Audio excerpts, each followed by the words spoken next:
ఇది మొదలెట్టినట్టున్నారు. ఇది అసలు అమర్నాథ్ మాట్లాడిందే చాలా నీచంగా ఉంది, అసహ్యంగా ఉంది, అభ్యంతరకరంగా ఉంది అంటే సీనియరు ఇంతో అంతో కొంచెం సెన్సిబుల్గా ఉంటాడు అనుకుంటే పేర్ని నాని గారు కూడా అంతే ఏమాత్రం హుందాతనం లేకుండా మాట్లాడాడు. నాకు అర్థం కానిది ఏంటంటే పేర్ని నాని గారు పెట్టండి ఎన్ని కేసులు పెడతారో, మా అమర్నాథ్ చేతి మీద ఇటు చూపించి రోమం కూడా కదల్చలేరు అంటే వెంట్రుకు కూడా పీకలేరు అని అర్థం. ఎందుకు దాంట్లో మళ్ళీ ముసులో గుద్దులాట, లేకపోతే పెద్ద ఏదో హుందాకరమైన భాష మాట్లాడినట్టు బిల్డప్ ఎందుకు? డైరెక్ట్ మీకు అలవాటే కదా వెంట్రుకలు పీకలేరు. జగన్మోహన్ రెడ్డి ఇట్లా అన్నాడు కదా బహిరంగ సభల్లోనే, ఇది పెద్ద ఇష్యూ ఏం కాదు అనండి, మా అమర్నాథ్ వెంట్రుకు కూడా పీకలేరు అనండి. ఏం కొంపలు ముని దానికి పెద్ద మళ్ళీ తేనె పూసిన ఇదిలాగా ఎందుకు? ఓకే అని ఏమంటాడంటే పీకలేరు ఒకటి, మీరు మా వాడిని చాలా పెద్ద లీడర్ని చేశారు, ఇంకా ఎదుగుతాడు. అసలు నిజంగా వైసీపీ దేన్ని బేస్ చేసుకుని నాయకుల్ని పికప్ చేస్తుంది, వైసీపీ దేన్ని బేస్ చేసుకుని నాయకులకు పదవులు ఇస్తుంది, వైసీపీ జగన్మోహన్ రెడ్డి గారు దేన్ని బేస్ చేసుకుని నాయకులకు మార్కులు వేస్తాడు, టిక్కెట్లు ఇస్తాడు, మంత్రి పదవులు ఇస్తాడు, లేకపోతే ఇంకా ఇంకా ఇంకా కీలకమైనవి ఇస్తాడు, దీన్ని బట్టి అర్థమైపోయింది.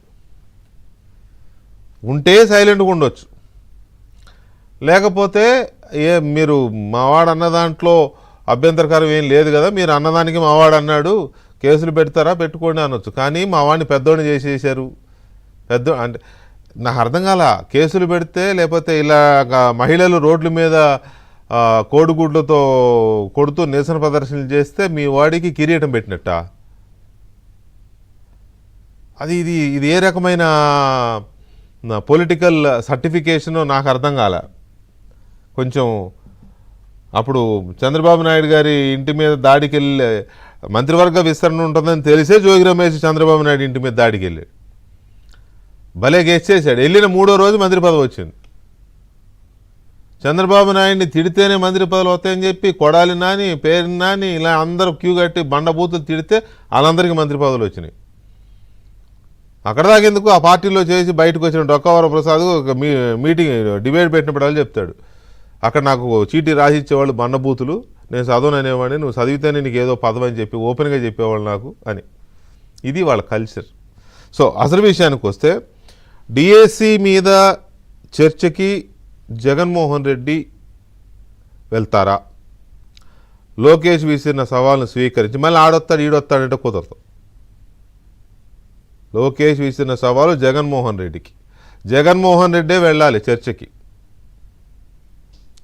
నీకు చంద్రబాబు నాయుడు ఇంటికి వెళ్ళడం ఇష్టం లేకపోతే ఇంకో చోట ఎక్కడైనా కూర్చోండి, వేరే ఇంకేదో హోటల్లోనో ఉన్నాయి కదా హైదరాబాద్ విజయవాడలో బాగానే హోటల్స్ చాలా ఉన్నాయి, అక్కడ కూర్చోండి, మధ్యవర్తిని పెట్టుకొని చేసుకోండి. అంతేగాని ఎవరినో పంపుతాను, మా అమర్నాథ్ వస్తాడు, లేకపోతే మా పేర్ని నాని వస్తాడు, లేకపోతే ఇంకోళ్ళు వస్తాడు కుదరదు.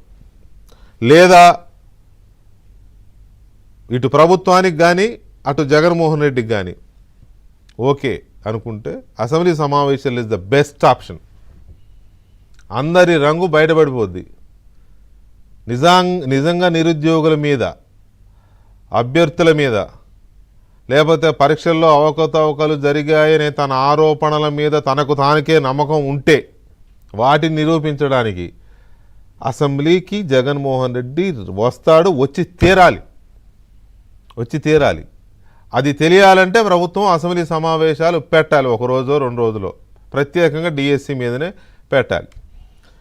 ఇది ఒకటి. తర్వాత హోంమంత్రి అనిత విషయంలో ఇంత నీచంగా మాట్లాడి మళ్ళీ దాన్ని సమర్థించుకునే ఆ సంస్కృతి, ఆ సంస్కారం, వీటి మీద కూడా మాట్లాడదాం ఒక చిన్న బ్రేక్ తర్వాత.